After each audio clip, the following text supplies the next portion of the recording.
Hello again and welcome to March West Junction TMD. Or is this? I've not gone mad, I haven't bought the wrong gauge. As you can see in front of you, there's some OO9 and I just want to explain a new project that I'm doing that involves these OO9 models. So grab yourself a drink and we'll go over to the workbench so I can fully explain.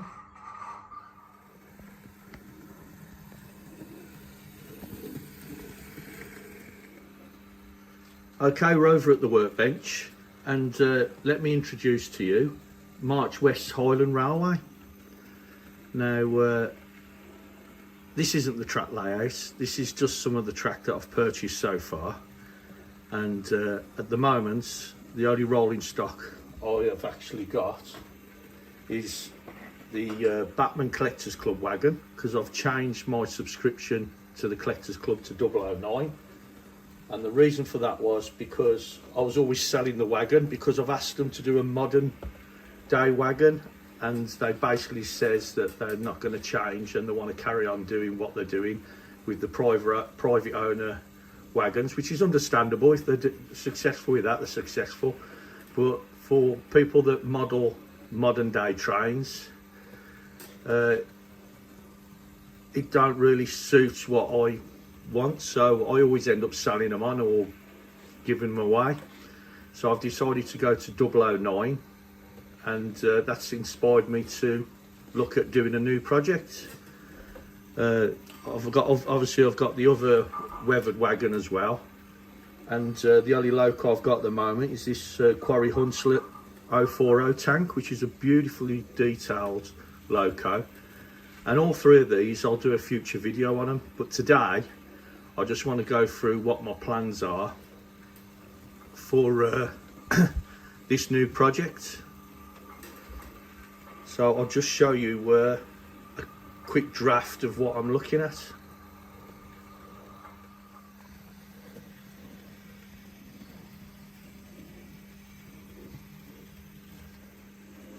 Okay, so this is a rough sketch of what I'm planning on building. Now it's going to be 5 foot by 3 foot, and the reason for that is because that's the size of board that I could get in the back of my wife's car, and I didn't want to split the boards. I wanted it so it's just one board, and also I just wanted it so it's manageable by 2 people to get in and out of a car.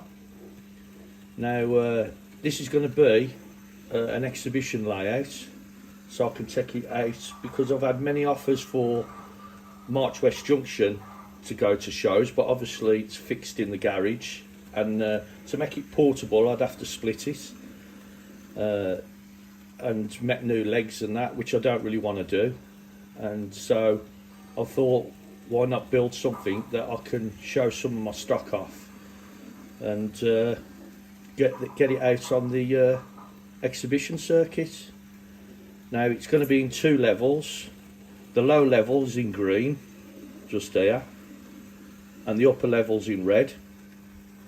Now the green is going to be 00, and this here is going to be where it's a back scene on the top level, but on the bottom level there'll be a retaining wall coming round here and then joining up just at this point, and then this part will go into a tunnel with the railway above it of the OO9, and the OO9 will cross it on a bridge there. There's going to be a terminus station there. I might put a tunnel there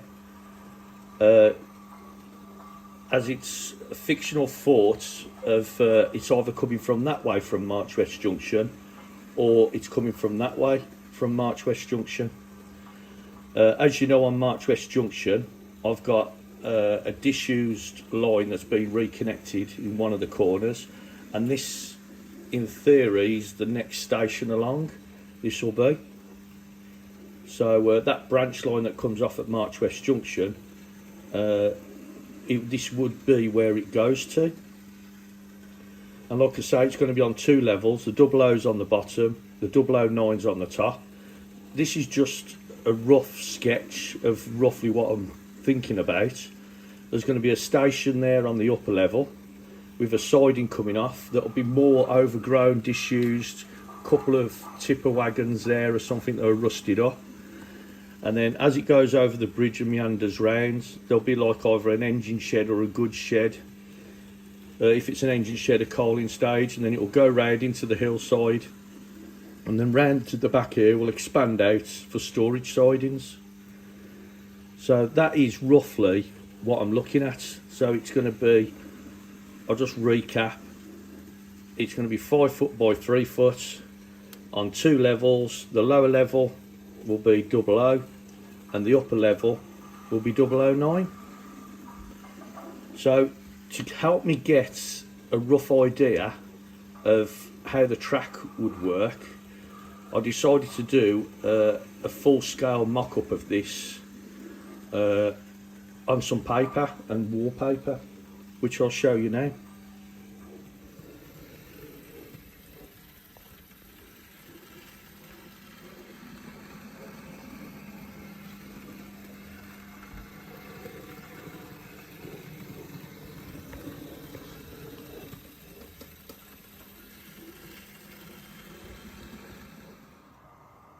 Okay, and this is the full-scale mock-up, and what I've actually done is got track and laid it on to the paper and traced round it.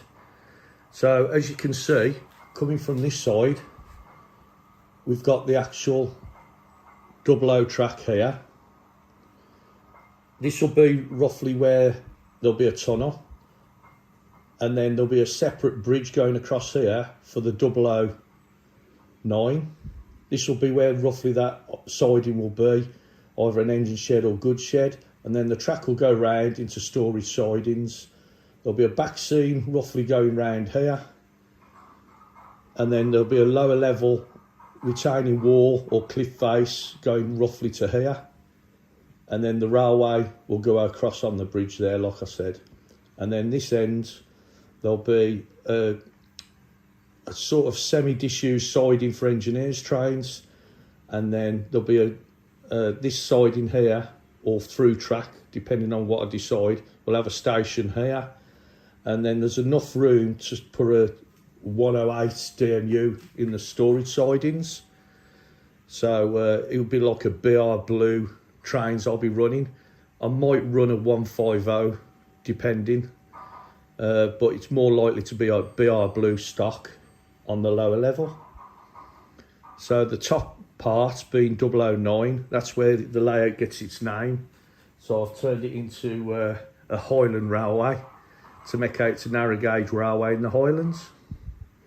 So if anyone's got any other suggestions, please drop it in the comments below, and I'll take it on board and have a think about it if I can see anything that could be a problem or improvements.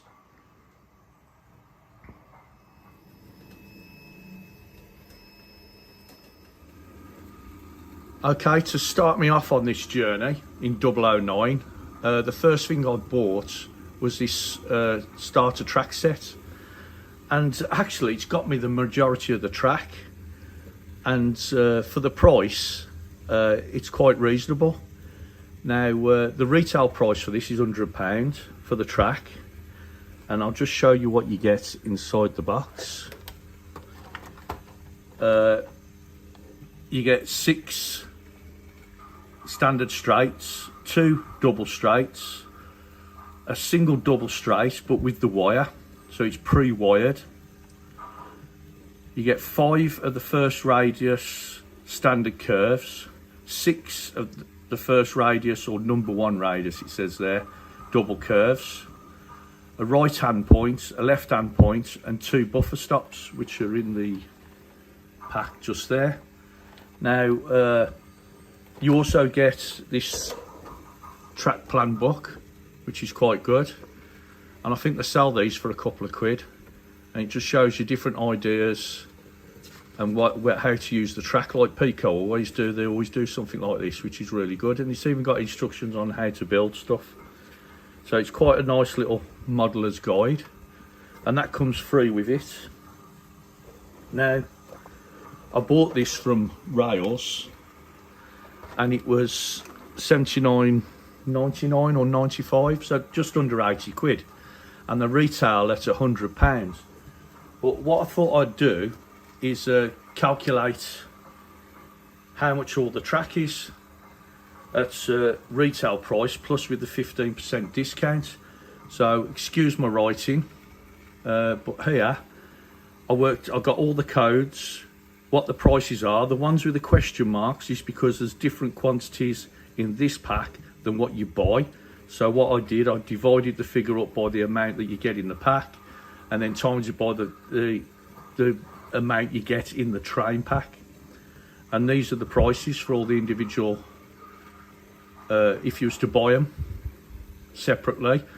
And the retail price, if you was to buy all these separately, is £130.77, minus 15% for the trade. They put their trade discount on, which would be £111.15. On top of that, you've got to add the book, which is a couple of quid as well. So it's about £113. And I paid £80, less than £80 for this from Rails of Sheffield. So if you're starting out in this, yes, you'll want flexi track and things like that, but as a basis to get started, there's over a £50 saving, or £30, over £30 saving on retail discounts by buying this pack. So I recommend that you, if you're starting out, it's worth having just buying one of these. I'm thinking actually of buying two, and it gives me the extra couple of points, a few more curves and a few more straights. In the pack, what you get is what you see here. So in theory, you could put an extra 3 lengths in either side to make it a bigger loop, or you know, a couple in and then just extend your sidings. There isn't enough track to do a passing loop. That's the only downside to it. You'd have to buy one of these small curves, which I thought was unusual. But what you can make with it is shown on the back there. But like I say, you're one of the small curves short of doing a passing loop, which is a shame, because normally on start sets, that's the first thing people do, is put a passing loop in. But hey-oh, it's not the end of the world. So that brings me to the end of this video. Now, this journey I want you to all support me with. It's not just going to be my way and it's the highway. I just want people's input, because I've never built anything from new and videoed it. I've done montages of photos with March West Junction at the beginning, which I regret. I would have done videos. So what I'd like to do with this one, from baseboard up, is hopefully have you all join the journey and feedback your thoughts and inputs and advice and tips on how to build it, how to make it lightweight, things like that. So thank you very much for stopping by. If you've enjoyed this video, then please give it a thumbs up and share with your friends. And I'd like to say a big thank you to all my subscribers. I mean, it's gone from strength to strength, and I really appreciate it. If you're new to the channel, then please hit the subscribe button. It's free. I don't want Patreon or anything like that, or donations or anything like that. All I want is people to enjoy the channel, and it's an opportunity for me to record what I'm doing as well. And I always like looking back at my old videos and seeing how things grow. And hopefully you'll all enjoy the content that I'm doing with this new project. I will still be doing March West Junction as well. That's still live. That's not going to die. It's going to keep going. And like I say, if my future video will be looking at how fantastic that little loco is, and the wagons. I mean, the detail in that loco, in the cab and the running characteristics and everything. I'm going to do a separate video showing you on the rolling stock that you can get in OO9. So once again, thank you very much for stopping by. Stay safe, and I'll see you again soon. Bye for now.